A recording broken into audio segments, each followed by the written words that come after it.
கல் காஞ்சிருச்சுடி. வாங்க ரசம் எப்படி இருக்கிறது பார்க்கலாம். எண்ணெய் ஊற்றிக்கலாம்.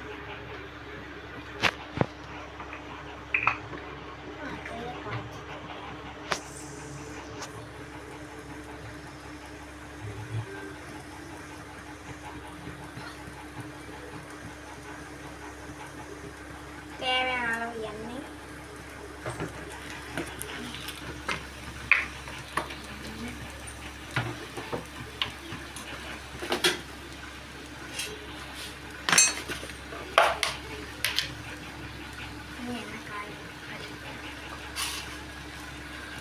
கடுகு,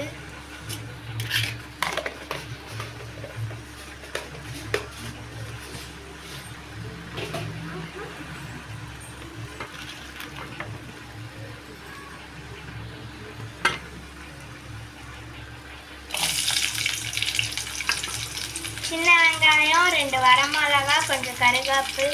நீங்கள் சின்ன வெங்காயம் வந்து கொஞ்சம் எடுத்துக்கிட்டாங்க கூட போதும், அவ்வளோக்கு தேவையில்லை.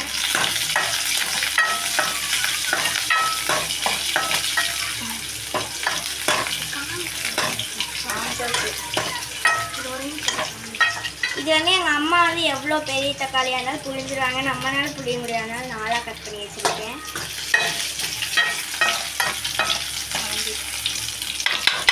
இப்போ வணங்கிடுச்சு. இப்போ தக்காளி புளிஞ்சு வச்சுக்கலாம்.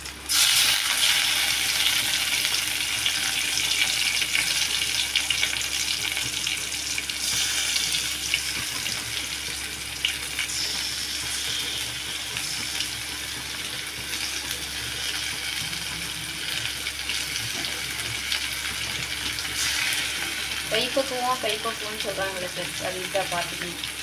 இந்த கொடுமையெல்லாம் நான் நடந்துக்கணும். கை சுட்டுக்கா